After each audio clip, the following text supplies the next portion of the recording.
Assalamualaikum warahmatullahi wabarakatuh. Yang terhormat kepada Ibu Lailatul Uslifah MPDI, selaku mata kuliah seni tari dan teman-temanku yang saya sayangi. Di sini saya sebagai moderator dan pemateri pertama akan menyampaikan tentang elemen dasar komposisi tari. Sebelumnya, perkenalkan nama saya Renita Fitria Damayanti, NIM T 2018-4013, sebagai moderator dan pemateri pertama, dan teman saya Renanda Maulidia, NIM T 2018-4017, sebagai pemateri kedua, dan teman saya Sofi Sintanuriah, NIM T 2018-4020. Elemen dasar komposisi tari itu ada 9. Yang pertama, gerak, desain lantai, musik, dinamika, komposisi kelompok, tema, rias dan busana, tempat pentas, dan tata lampu dan tata suara. Apa sih pengertian tari? Tari adalah upaya untuk mewujudkan keindahan melalui susunan gerak dan irama dalam satu komposisi gerak untuk menyampaikan pesan tertentu. Selanjutnya, gerak. Gerak di dalam tari ini bukan kayak kehidupan sehari-hari, tetapi gerak dalam tari ini gerak yang mengalami perubahan atau proses, mulai dari gerak yang asli ke gerak yang murni. Jadi, gerak di sini tuh sangat penting bagi seorang penari. Gerak menari merupakan gerak yang dilakukan untuk mengungkapkan perasaan dengan harapan untuk mendapatkan tanggapan dari orang lain. Gerak tari ini berbeda dengan gerak pekerja atau gerak olahraga. Kan kalau gerak tari ini dia lebih ke ekspresi, sedangkan kalau gerak olahraga itu lebih ke prestasi. Tekanan dalam gerak tari ini berhubungan dengan energi. Jadi semakin banyak kamu mengeluarkan energi, jadi semakin banyak juga tekanan atau kualitas gerakan kamu itu semakin bagus. Yang kedua adalah desain lantai. Desain lantai ini yang disebut dengan desain lantai itu garis-garis yang dilalui oleh penari. Jadi desain lantai ini garis yang dibentuk oleh formasi penari kelompok. Secara umum, desain ini terbagi menjadi dua, desain garis lurus dan desain garis lengkung. Desain garis lurus ini memberikan kesan yang sederhana tetapi itu kuat, sedangkan desain yang melengkung itu memiliki kesan yang lemah dan lembut. Pola garis yang tergambar di dalam bentuk tari ini mempunyai tari-tarian yang berbeda, misal klasik Jawa, tari hula-hula. Sedangkan desain garis lengkung ini tuh banyak terdapat pada komunal kerakyatan yang berciri kegembiraan. Misal jenis tarinya Jepang, Muang Thai. Nah, itu tradisi dengan kegembiraan. Dia itu melalui desain garis lengkung. Gerak jalan lari cepat, kayak kegeser ke kanan, kegeser ke kiri secara dinamis, dapat dilakukan dengan variasi gerak dan polaan gerak berulang-ulang. Jadi itu yang dinamakan dengan garis lengkung. Selanjutnya musik. Musik pada dasarnya bunyi-bunyian yang ditimbulkan oleh sumber bunyi. Tetapi musik itu ada dua, musik yang teratur dan musik yang tidak teratur. Musik yang teratur itu disebut dengan ritme, sedangkan musik yang tidak teratur itu disebut dengan bunyi. Bunyi bisa disebut teratur apabila mempunyai desain atau sesuai dengan tempo, ritme, dan bentuk wujud dan variasi bunyi yang ditimbulkan melalui alat musik pun juga berbeda-beda.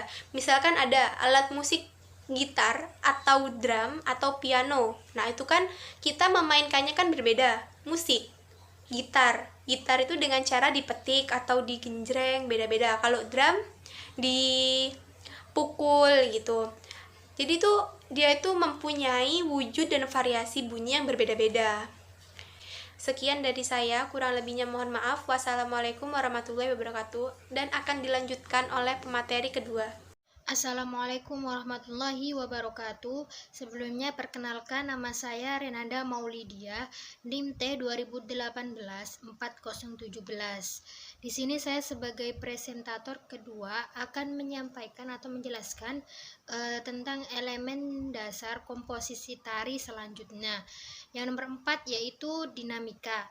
Nah, dinamika ini merupakan pengetahuan tentang efek-efek kekuatan dalam menghasilkan gerakan. Nah, pengetahuan tentang dinamika sendiri itu pada dasarnya berhubungan dengan penggunaan tenaga dalam melakukan gerakan yang di dalamnya itu terdapat tekanan atau aksen dan kualitas gerak. Nah, wujud dinamika sendiri itu lebih banyak terdapat pada anggota gerak bagian atas dan bawah, seperti itu. Nah, dinamika sendiri itu dapat diwujudkan dengan berbagai cara, misalnya lewat pengaturan level, pergantian tempo, atau tekanan dari lemah ke kuat, keras ke lembut, dan sebagainya. Nah, kemudian yang kelima itu komposisi kelompok.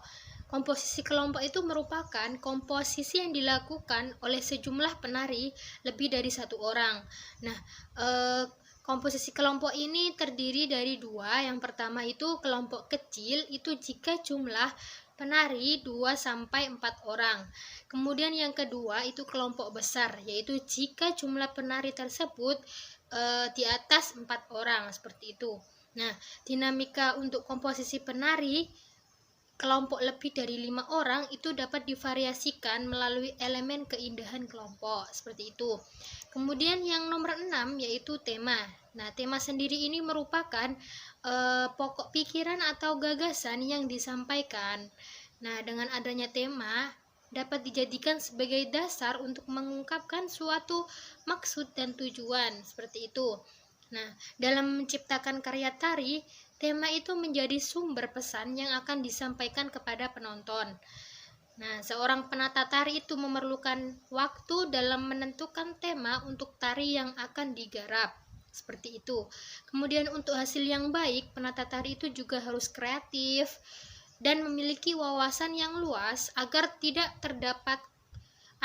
mendapatkan kesulitan dalam menentukan tema, seperti itu. Kurang lebihnya seperti itu. Selanjutnya akan dijelaskan oleh presentator ketiga. Terima kasih. Assalamualaikum warahmatullahi wabarakatuh. Perkenalkan, nama saya Sofi Sintanuriah, NIM T 2018-4020.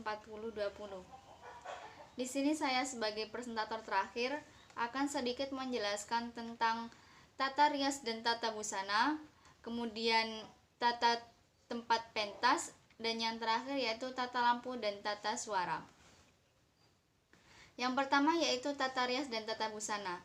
Nah, tata rias dan tata busana di sini merupakan suatu unsur yang tidak dapat dipisahkan untuk penyajian suatu gerakan tari.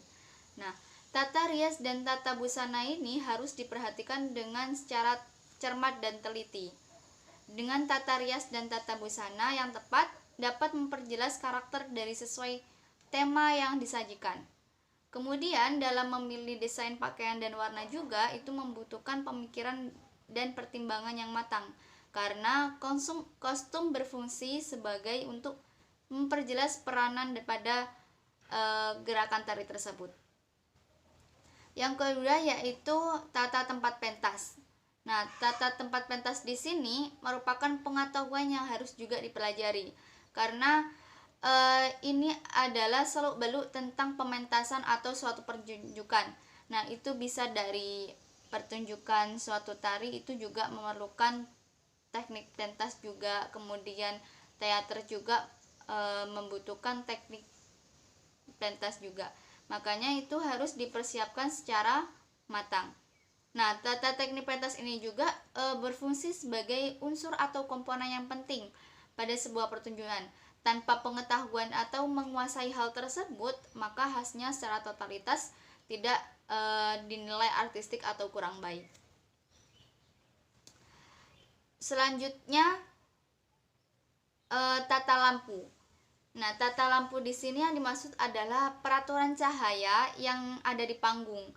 Nah, karena itu tata lampu itu juga erat kaitannya dengan tata panggung. Yang mengatur seluk-beluknya pencahayaan di panggung adalah itu namanya penata lampu. Nah, penata lampu ini juga biasanya menggunakan alat yang biasanya disebut sebagai spotlight.